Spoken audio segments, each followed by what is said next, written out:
nas ondas da história local. Património, arqueologia, tradições, histórias da história de Lafões. Segundas-feiras às 15, com repetição às 18. E aos domingos às 13 horas. Com Eduardo Nuno Oliveira, na Lafões FM.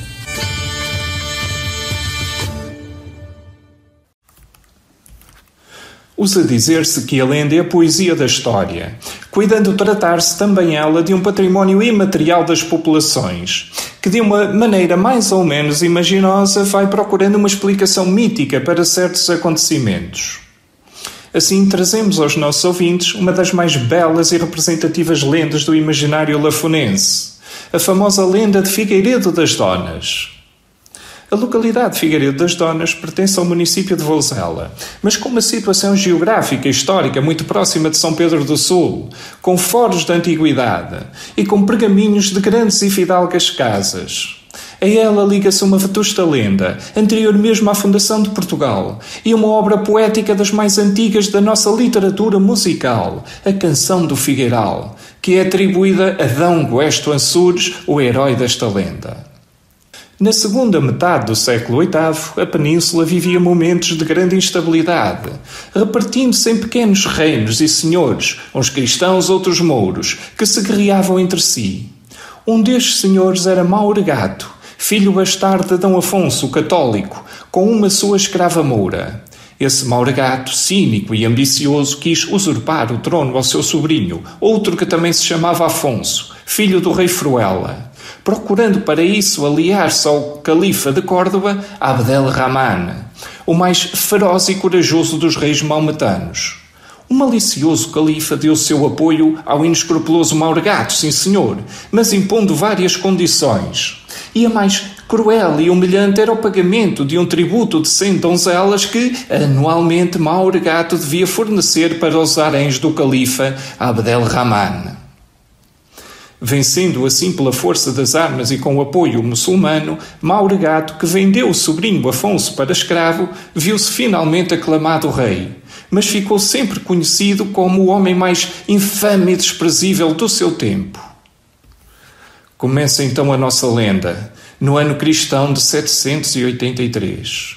Chamavam de caçadores aos que, disfarçados, ficavam encarregues de escolher e escoltar as donzelas, 50 nobres e 50 plebeias, destinadas ao tributo anual de Mauregato. Ora, já os caçadores tinham arrastado 5 donzelas da casa de seus pais quando chegaram ao castelo de D. Ramiro, esse nobre senhor de Lafões, que teve 3 filhos, mas todos mortos na guerra, restando-lhe apenas uma única filha, Dona Mécia, também ela uma das raparigas escolhidas para o pagamento do tributo. E D. Ramiro, já velho e sem força, apesar de orgulhoso representante da dignidade da sua estirpe, não teve ânimo para se opor àquela infâmia, e também ele viu partir a sua filha entre os caçadores a caminho dos haréns cordobeses. O dia era de agosto, seco e quente, e a hora do meio-dia, quando os caçadores decidiram parar para repouso de todos num lugar próximo 3 léguas de Viseu, onde os figueirais lançavam a sua frondosa ramagem por cima de um casebre. Os caçadores, então, meteram as raparigas para dentro da cabana e ficaram cá fora, descansando à sombra das figueiras. De dentro, as 6 donzelas, tristes e assustadas, choravam e lamentavam a sua má sorte, ao mesmo tempo que lançavam pragas a Mauregato e aos seus caçadores. E os homens, debaixo das figueiras, riam a bom rir dos lamentos das infelizes, o que contribuía para mais lágrimas e mais queixumes das donzelas. Mas, pouco a pouco, os mouros, com o calor e o cansaço, deixaram-se adormecer à sombra das figueiras. Nisto começa a ouvir-se, ao fundo, um tropear de patas de cavalo a bater no lajedo do caminho. Aproximava-se o cavaleiro D. Goesto Ansures, que, montado num rocinho, com um pajem atrás de si, procurava nas suas andanças causas justas para combater. Ouviu o cavaleiro os gemidos e os lamentos das donzelas. Aproximando-se do casebre, para oferecer a sua ajuda, espreitou por uma pequena janela e, Uma das donzelas era a sua Mécia, a formosa Mécia de Lafões, muito recatada e virtuosa Dona Mécia de Lafões, por quem D. Guesto Ansures andava enamorado. Do peito saiu-lhe um fogo, da vista um rio, e prometeu salvar a sua muito amada Mécia de Lafões e todas as outras moças de tributo, nem que para isso tivesse que ali deixar a sua própria alma ao Criador. Correu então para os mouros, que acordaram sobressaltados com a gritaria e o ímpeto do cavaleiro, e desafiou-os. Levantai-vos, cobardes! O que vedes não é uma dama fraca e desprotegida, é o braço forte de um cavaleiro lutando pela sua dona, por Nossa Senhora das Neves e por Dona Mécia. Por Alá! Gritaram os mouros, levantando-se num pulo.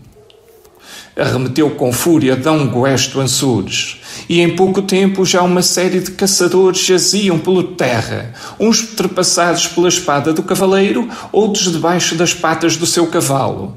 Mas, espadeirada à direita, espadeirada à esquerda, sangue mouro a jorrar, um golpe mal calculado foi aparado pelo capacete de um dos caçadores e a lâmina da espada de D. Guesto Ansures voou feita em pedaços.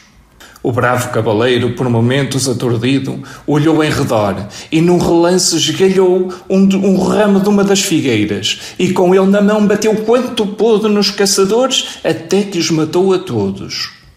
Cansado, sujo de sangue e suor, D. Guesto Ansures deixava que o seu corpo retomasse lentamente a serenidade e o ânimo. Dirigiu-se para o casebre, que abriu, e lentamente ajoelhou-se perante Dona Mécia, beijando a sua mão e agradecendo a oportunidade que teve para pôr ao serviço da donzela o seu braço forte de cavaleiro. Dona Mécia levantou D. Guesto do chão e pediu que o levasse à casa do pai. Seguiram os dois, ela em cima da montada e ele a pé com a rédea na mão para o castelo de D. Ramiro. O velho fidalgo, quando viu a filha sã e salva, louco de alegria, imediatamente deu a mão da filha que outra não tinha ao seu cavaleiro libertador, e os dois casaram. Durante muitos anos, o cavaleiro D. Guesto Ansures e os seus homens juntaram-se aos exércitos cristãos para derrotarem Mauregato e o muçulmano cordovês, conseguindo abolir esse ignóbil tributo das donzelas. Também ele e a sua mulher construíram um paço fidalgo junto ao miserável casebre do Figueiral, desenvolvendo-se naquele lugar, com o tempo, uma povoação, que em memória do feito passou a chamar-se Figueiredo das Donas. E os descendentes do casal, por prestígio, juntaram aos seus nomes o apelido Figueiredo. Deem um passeio a pé pelo antigo troço lajeado da via romana que passa pelo lugar. Conheçam o Paço da Aldeia, visitem a igreja da aldeia e sintam a história, a tradição e o património de Figueiredo das Donas. E fica uma sugestão musical. Ouçam a canção do Figueiral, interpretada por Luís Cília, no seu disco O Guerrilheiro. Até para a semana.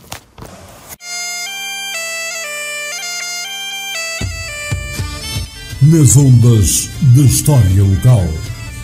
Património, arqueologia, tradições, histórias da história de Lafões. Segundas-feiras às 15, com repetição às 18. E aos domingos às 13 horas. Com Eduardo Nuno Oliveira, na Lafões FM.